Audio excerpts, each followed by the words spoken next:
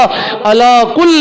رقبۃ ولی اللہ، اللہ کے جتنے بھی ولی ہیں اللہ تعالیٰ نے ان سب کی قدروں پر مجھ غوث اعظم کا قدم فرمایا ہے۔ اللہ تعالیٰ آپ کے فیض کو چار دانگی عالم میں تا قیامت آمد دام فرمائے، اور ہم کو اولیاء کی محبت میں اللہ پاک زندگیاں نصیب فرمائے۔ اللہ تعالیٰ سلسلہ عالیہ قادریہ،